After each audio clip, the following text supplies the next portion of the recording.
What if we could learn from outstanding leaders in business, sports, and education from some of the best voices in corporate America? Lighting the Path is a series of interviews with industry leaders whose stories highlight strategies that build purpose-driven cultures, engage and retain top talent, develop drivers that create high-performance teams, and connect people to the vision of your company. Join us to hear from game-changing, talented leaders whose paths make a difference at work and at home. Mm-hmm. Yeah. Yeah, it comes into it. So it's we were talking about how these interviews go for me. I love that we're visiting, because what happens is you're making me think of things. And for those who are listening right now, if you're listening to it not at this time but somewhere down the road, let me describe the current economic environment we're in. We've had a new administration that's come in. The new administration is coming in and is trying to, in their perspective, change the economic realities we deal with, and they're coming up with different things as far as bringing tariffs in, and it's causing, from an economic standpoint, and I've just talked today to a group of people that are in the recruiting industry, leading recruiting firms. But so, what are you seeing as far as jobs and stuff? Expecting them to say the number of jobs that are out there are dropping. And what's interesting, Aneace, is out of the 7 people on the call, only one said they're seeing any constriction in jobs right now. Which I thought was fascinating. I thought you'd start seeing it already. What they're describing is the culture that we're in right now, economic and social. They use the word uncertainty. Yeah. And I'm leaving for Maine in 2 weeks to go and talk to a city in Maine, and the topic's thriving in uncertain times. And so that's our economic. That's what we're dealing with right now. I'm kind of curious, Yeah. from what you've seen with your research, and when you're talking to leaders, what do leaders need to be doing, or maybe the question would be better, how do they help their teams battle this atmosphere of uncertainty as we look at market corrections, market adjustments, difference in political changes, what have you? There is an atmosphere of uncertainty. That's a really fascinating, when you bring that to the team level, I love that aspect. I just did a post on LinkedIn last night that most CXOs, most individuals on the C-suite have developed individually a greater comfort with uncertainty, because they have to. I mean, we get to our 50s and stuff, and we've gone through a lot of uncertainty. So the same topic as humility. But what's fascinating is once they're in a team, once they're in a group, a C-suite together, the C-suite as a whole is not comfortable with uncertainty. Mm-hmm. So the C-suite wants to get the answers. And one of the biggest transformations that can happen at the C-suite level is for them to practice collectively, how do we hold ourselves in this uncertainty as a collective? Let's put aside individually, we know how to sit here without having an exact answer right now. Stay open and see what answers and solutions might come in when we're not trying to answer it instantly. We know how to do it individually. As a team, it takes really practice to do it collectively. So that we know these things as coaches. Here, it's a way to elevate that and use the tools that we know to leverage the individual comfort with uncertainty and allow the team then to become comfortable with uncertainty. So it's the same thing as when you're turning it, your question was more my team that's reporting to me as opposed to the team that I'm on. That's right. And it's the same But kind I of like thing. that, because you have leadership teams. They're responsible for leading people, but they're a Yeah. team that's operating as they're leading their teams this way. So it's kind of like a concentric circles, right? Yeah. Yeah. And it's a very similar thing. It's how do I create an environment so that the team that reports to me can sit together in uncertainty and explore everything without seeking to close the question off and answer as fast as possible. Yeah. And especially because of the standpoint is that what happens is the longer, and I love this thing, we talk about staying open, it's a rush to action, right? That tears down discussion. Yep. And what happens is that if you're putting discussion first and keeping that door open, I think I had a good friend of mine who was helping me wrestle I say a good friend of mine, he was a therapist. I call him a good friend, but I was wrestling with something one day. He goes, Mike, have you made a decision yet? I went, no, I haven't. He goes, okay, well then you haven't made the decision. What? Yeah, he said, you haven't made a decision. So instead of putting pressure on yourself to make a decision, if you don't have a make it, if you have not made a decision, it means the decision has not been made. You will know when the decision is made. And quit putting pressure on making the decision. You'll know when it's made. And I said, I'm writing you a check for this.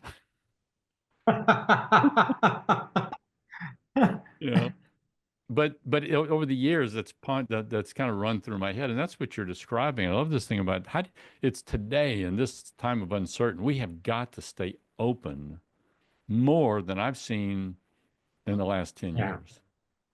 Yeah, There's and um there's an addiction to certainty that gets in the way. And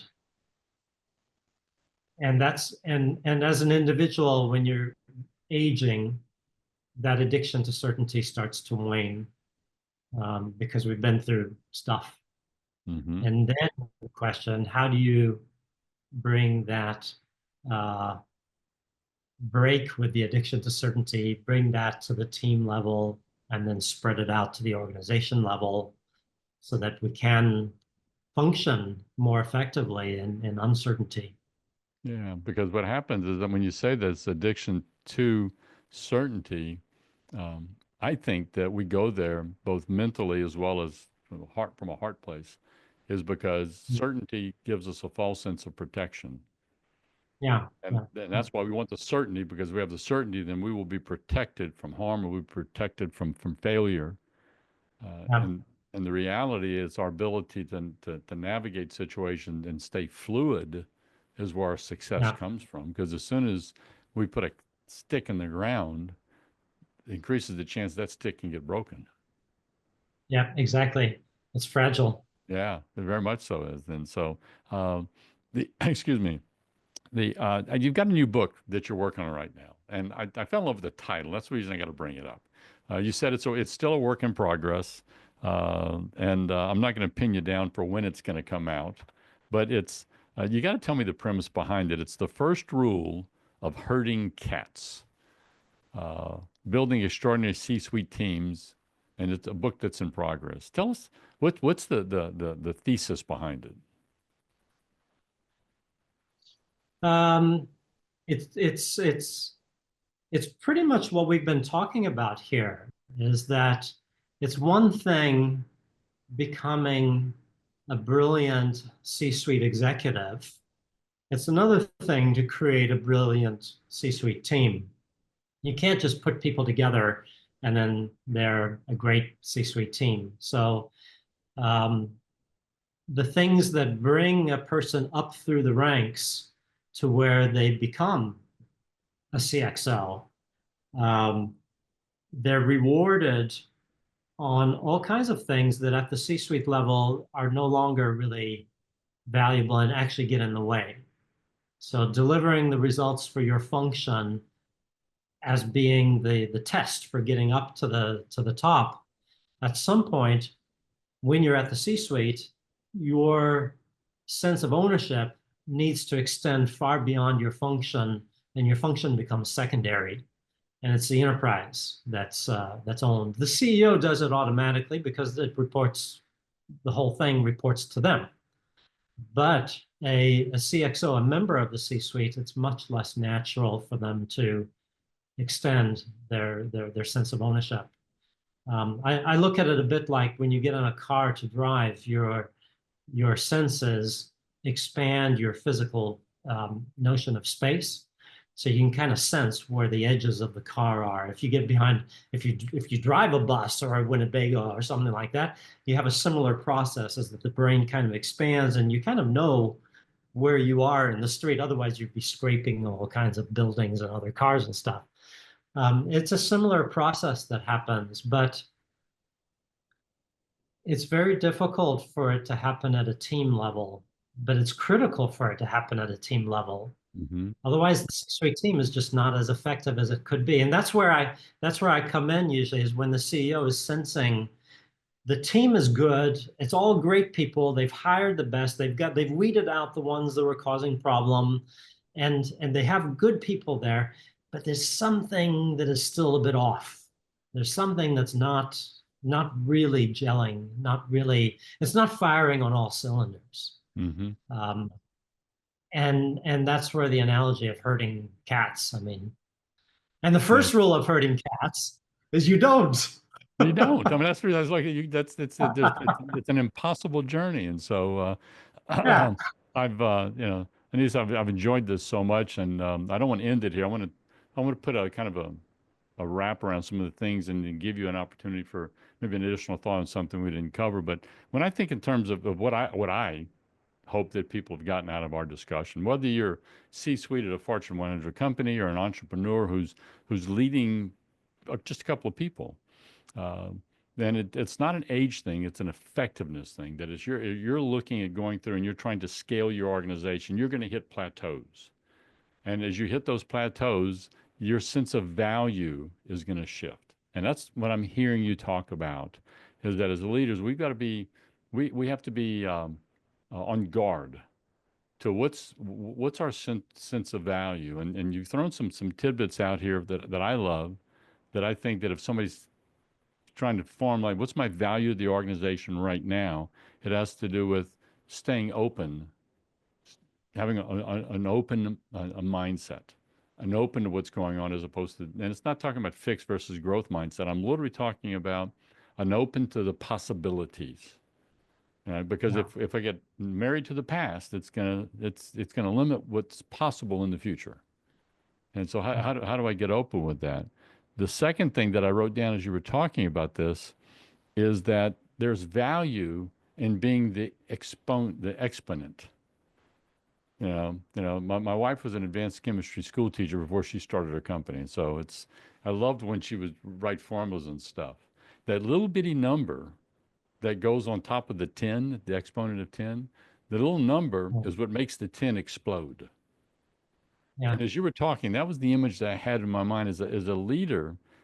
Can I get value in me being the exponent to the group to really get the maximum productivity out of the people to see what we're capable of doing?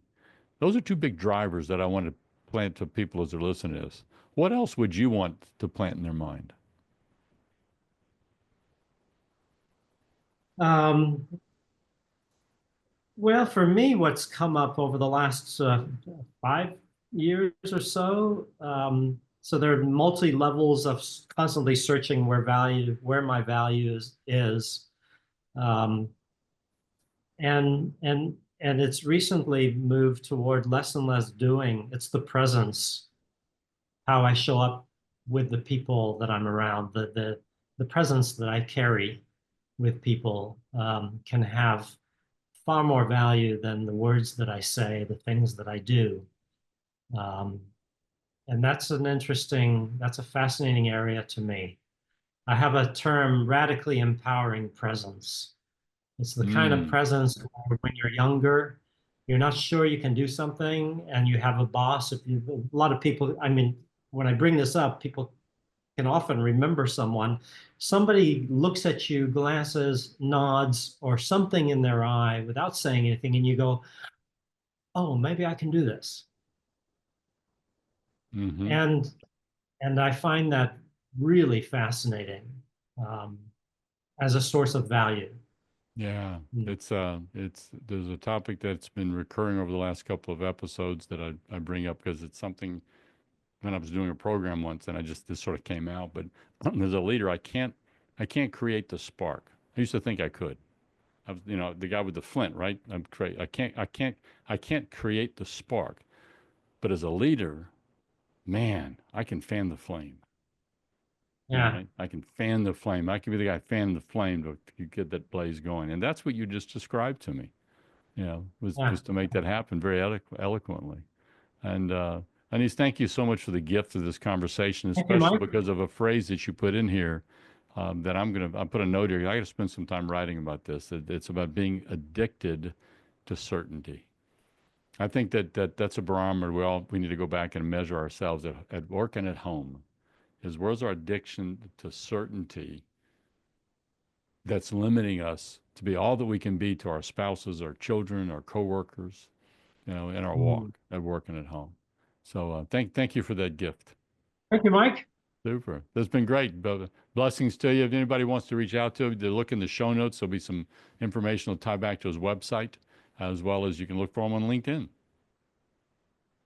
Thanks for joining us today on Lighting the Path, Strategies for Tomorrow's Leaders. If anything in this podcast speaks to you, if I've challenged you, or if you want to spend time digging into this subject a little deeper, or if you disagree with me, reach out. My contact information is on our website, lightingthepath.net, or email me at mike@mikelejeune.com. Also, look for me on LinkedIn. I'd love to connect our networks. Keep lighting the path for those who choose to follow you. It's more than a responsibility. It's an honor.